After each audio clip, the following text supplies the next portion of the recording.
আপনি শুধু আদেশ দেন তায়েফের দুই পাশের গিরি পর্বত গিরি পাহাড় দিয়ে এমন ভাবে চাপা দেব তায়েফের ছেলেগুলো মুহূর্তের মধ্যে পাউডার হয়ে যাবে। বিশ্বনবী বললেন, না, আমি ওদেরকে ক্ষমা করে দিলাম, ওরা হয়তো কালিমা পড়ে নাই, ভবিষ্যৎ প্রজন্মের অনেকে কালিমা পড়ে মুসলমান হয়ে যাবে। বিশ্বনবী কাঁদলেন, হায় হায় আমার দাওয়াতি কাজ ব্যর্থ হয়ে গেল। বিশ্বনবীর মন খারাপ। বিশ্বনবীর যখনই মন খারাপ, মন ভালো করার দায়িত্ব নেয় কে? আরশ থেকে বিশ্বনবীর ডেকে বলে, নবী আপনি দেখেন নাই, আপনি যে কিবলামুখী হয়ে নামাজ পড়তেছিলেন, আপনার কেরাত শুনে জিনেরা মুসলমান হয়েছে।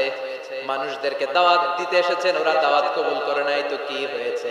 একদল জিনকে বিশ্বনবীর তেলাওয়াত শুনে একদল জিন অবাক হয়ে গেল। জিনেরা কয়, ইন্না সামি'না কুরআনান আজাবা ইয়াহদি ইলার রুশদি ফাআমান্না বি। সুবহানাল্লাহ। দাওয়াত দিতে আইছিল মানুষরে, দাওয়াত দিতে আসছিল কাদেরকে? কিন্তু মানুষ দাওয়াত কবুল করে নাই। আর বিশ্বনবী কেঁদে কেঁদে যখন নামাজ পড়ছিলেন, তেলাওয়াত শুনে জিনেরা অবাক। জিনেরা কয়, এটা কোনো মানুষের বাণী হতে পারে না, আল্লাহর বাণী ছাড়া।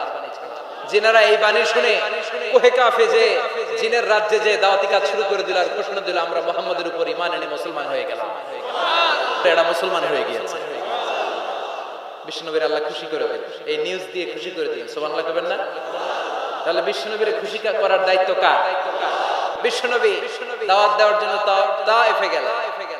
মক্কাতুল মুকাররমা থেকে 70-80 কিলো দূর, পাহাড়ি এলাকা, ঠান্ডা এলাকা।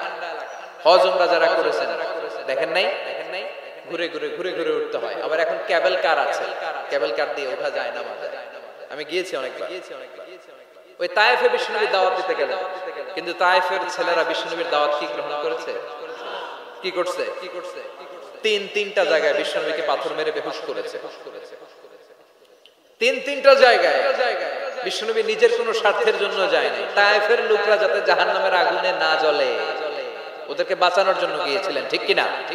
খেয়ে না খেয়ে দিন প্রচারের কাজে নিজেকে দিয়েছো বিলিয়ে, তায়েফের কাফিরেরা চিনল না সে আলো, দুষ্ট ছেলেদের পিছু দিল লেলিয়ে, পাথরের আঘাতে ক্ষত বিক্ষত হয়ে সারা শরীর থেকে রক্ত ঝরে। হে রাসূল তোমাকে ভুলি আমি কেমন করে, হে রাসূল তোমাকে ভুলি আমি কেমন করে। হাজার ব্যথা বেদনার পরে ফিরে আসনি তুমি আপন ঘরে, দিনের আলো তুমি ছড়িয়ে দিতে চলে গেলে মদিনায় মক্কা ছেড়ে। হে রাসূল তোমাকে ভুলি আমি কেমন করে, হে রাসূল তোমাকে ভুলি আমি কেমন করে। ঠিক কিনা? কয়টা গেল? 3 নম্বরে বিশ্বনবীর কলিজার টুকরা স্ত্রী খাদিজা চলে গেলেন। সাইয়েদাতুনা খাদিজা সব সম্পদগুলো বিশ্বনবীর জন্য দিয়ে দিলেন। বিশ্বনবীও খাদিজার জন্য দোয়া করতেন। বিশ্বনবী বলতেন, আল্লাহ কিয়ামতের দিন যেদিন বন্ধু বন্ধুরে চিনবে না, বাবা ছেলেরে চিনবে না, পীর সাহেব মুরিদরে চিনবে না, ওই কঠিন বিপদের দিনে আমি আমার খাদিজারে যেন ভুলে না যাই। এই দুনিয়ার বুকে একটা মহিলাকে আরশের উপর থেকে আল্লাহ সালাম জানিয়েছেন, মহিলাটার নাম হলো খাদিজাতুল কুবরা তাহেরা। এই কলিজার টুকরা স্ত্রী চলে গেল, বিদায় নিলেন। বিশ্বনবীর কলিজাটা ভেঙে যায়, খান খান হয়ে যায়। যেই চাচা বিশ্বনবীর এত লালন পালন করলো, আদর যত্ন করলো, আবু তালেব, এই আবু তালেবও ঈমান না এনে দুনিয়া থেকে বিদায় নেয়। শেল্টার দেওয়া, আশ্রয় দেওয়া বিশ্বনবীর দুইটাই জায়গা ছিল মক্কায়। এখন আর নবীরে কেউ শেল্টার দেয় না, এখন আর নবীরে কেউ শেল্টার দেয় না। নবীর হৃদয়টা ভেঙে খান খান, কই যাবে, কি করবে? কিন্তু আরশের উপর থেকে নবীর কষ্ট দেখে কে? আল্লাহ বললেন, নবী দুনিয়াতে কষ্ট চলে আসে, উপরে চলে আসেন। সুবহানাল্লাযী আসরা বিআবদিহি লাইলাম মিনাল মাসজিদিল হারাম ইলাল মাসজিদিল আকসা। এই দুনিয়ায় থাকার দরকার নাই, আমি আপনারে আরশের মেহমান বানিয়ে মেরাজের মেহমান হিসেবে আপনারে আরশের উপরে কবুল করে নিলাম। চিল্লায় কোন সুবহানাল্লাহ। দুনিয়ার বুকে রাখেন নাই, সারপ্রাইজ দেওয়ার জন্য আল্লাহর আরশে তুলে নিলেন। চিল্লায় বলেন আল্লাহু আকবার। ফাতারদা, বিশ্বনবী খুশি হয়ে গেলেন। যেখানে বিশ্বনবীর মন খারাপ, বিশ্বনবীর মন ভালো করে দেওয়ার দায়িত্ব কার? মেরাজের মাধ্যমে, সালাতকে গিফট দেওয়ার মাধ্যমে, জান্নাত আর জাহান্নামকে চাক্ষুষ দেখানোর মাধ্যমে, সরাসরি আল্লাহর কথাগুলো আওয়াজগুলো কানে শুনিয়ে দেওয়ার মাধ্যমে বিশ্বনবীর হৃদয়টারে ঠান্ডা করে দিল কে? এরপরে দেখেন কি করে রব্বুল আলামিন বিশ্বনবীরে খুশি করে। মক্কার জমিনে আর থাকতে পারে না, বিশ্বনবী যেখানেই থাকুক, যেখানেই যাবে ওখানেই মুহাম্মদ রে মা। মক্কার সবাই যখন একত্রিত হয়ে গেল, মক্কায় কোথাও থাকার যখন বিশ্বনবীর জায়গা নাই, বিশ্বনবীকে মদিনার মতো চমৎকার জায়গায় হিজরতের ব্যবস্থা করে দিল কে? ফাতারদা ওয়ালা সাউফা ইউতিকা রাব্বুকা, অচিরেই আপনার রব এমন এমন সুব্যবস্থা করে দিবে, এমন এমন বিষয় আপনার জীবনে এনে দিবে, আপনার জীবনটা ঠান্ডা হয়ে যাবে, আপনি খুশি হয়ে যাবেন। ও নবী হতাশ হবেন না, নিরাশ হবেন না, ভরসা রাখবেন কার উপর? চিল্লায় বলেন কার উপর? মক্কায় যখন বিশ্বনবী থাকতেন, তিনি কাবার দিকে হয়ে নামাজ পড়তেন, কিন্তু মদিনায় যাওয়ার পরে আল্লাহ কিবলা চেঞ্জ করে দিয়েছেন। বিশ্বনবীর ভালো লাগে না, বিশ্বনবীর মনে চায় ওনার বংশের গোড়া যেখানে ইসমাইল আলাইহিস সালাম ছিলেন, সাইয়েদনা ইব্রাহিম এসেছিলেন, ওই মক্কায় যদি কিবলাটা থাকতো কতই না ভালো। ইহুদিরা যে দিকে নামাজ পড়ে, বিশ্বনবী ওই দিকে হয়ে নামাজ শুরু করলেন। কোন বর্ণনায় 16 মাস, কোন বর্ণনায় 17 মাস বিশ্বনবী নামাজ পড়ে, কিন্তু অন্তর ভালো লাগে না। قد نرى تقلب وجهك في السماء فلنولينك قبلة ترضاها فول وجهك شطر المسجد الحرام।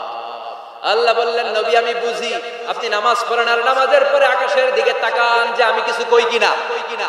সুবহানাল্লাহ কয় না? আমি কিবলা পরিবর্তনের ব্যাপারে কোনো আয়াত পাঠাই কিনা? নবী আপনার দরদ, আপনার কষ্ট আমি বুঝতে পেরেছি। 17 মাস আপনারে পরীক্ষা করলাম, আর না, আমার আর সহ্য হয় না। কালকে থেকে কাবার দিকে আপনার কিবলা পরিবর্তন করে নামাজ শুরু করে দেন গো নবী। ফাওয়াল্লি ওয়াজহাকা শাতরাল মসজিদিল হারাম, টু দ্য ডাইরেকশন অফ কিবলা। যেখানেই থাকেন না কেন, হাইসুমা কুনতুম ফাওয়াল্লু উজুহাকুম শাতরা, এখন থেকে যেখানেই থাকেন আর বাইতুল মুকদ্দাসের দিকে নয়, কাবার দিকে মুখ ফিরিয়ে নামাজ পড়বেন। কবুল করে নিবে কে? বলা সাউফা ইউতিকা রাব্বুকা, অচিরে আপনার রব আপনার এমন এমন জিনিস দিবে আপনি খুশি হয়ে যাবেন। খুশি ঠেলায় আর দুঃখ থাকে না, একটার পর একটা দুঃখ, ঝঞ্ঝাট, কষ্ট, বাধা আসতে থাকে, আর আল্লাহ সেইটাকে শান্তি আর ভালোবাসার সমীরণ বাতাসে পরিণত করে দেয়। চিল্লায় বলেন ঠিক কিনা? এরপরে মদিনাতে যে উম্মতের জন্য টেনশনের শেষ নাই। বসে বসে বিশ্বনবী ভাবে, আগের জামানার উম্মতেরা কেউ হায়াত পেয়েছে 500 বছর, কেউ পেয়েছে 1000 বছর, কেউ পেয়েছে 2000 বছর, আর আমার গুনাহগার উম্মতের অবস্থা বিশ্বনবী নিজেই বলেছেন, আমারু উম্মতি মা বাইনা 60 ইলা 70, আমার উম্মতের গড় বয়স হবে 60 থেকে 70 বছর। 60 থেকে 70 এর মধ্যে আমরা সব মইরা শেষ, ঠিক কি না? সাভারের কি অবস্থা? 120 বছর 30 বছর নাকি? হ্যাঁ, 60-70 এর মধ্যেই শেষ। বিষ্ণু বললেন আমারু উম্মতি মা বাইনা 60 ইলা 70, আমার উম্মতেরা 60 থেকে 70 এর মধ্যে মরে যাবে, আর আগের উম্মতেরা 500-700 বছরে ইবাদত করে করে ওরা তো আগে জান্নাতে চলে যাবে। কি কষ্ট বিশ্বনবীর হৃদয়ের ভিতরে। আল্লাহ বললেন নবী টেনশন নিয়েন না, আগের উম্মতেরা হায়াত পেয়েছে 1000 বছর, 1500 বছর বেশি ইবাদত করেছে, আপনার উম্মতেরা হায়াত পাবে 60 বছর 70 বছর। কিন্তু এমন জিনিস এখন আপনারে দিয়ে দেব, আপনার উম্মত সব উম্মতের উপর ফাস্ট হয়ে যাবে। ইন্না আনজালনাহু ফি লাইলাতিল কদরি ওয়া মা আদরাকা মা লাইলাতুল কদর, লাইলাতুল কদরি খায়রুম মিন আলফি শাহর। সুবহানাল্লাহ, লাইলাতুল কদরি খায়রুম মিন আলফি শাহর। ও নবী আগের উম্মতের কাউরে আমি লাইলাতুল কদর দেই না, কদরের রাত দেই নাই, আর এই কদরের রাত হচ্ছে খায়রুম মিন আলফি শাহর, 1000 মাসের চেয়ে সেরা।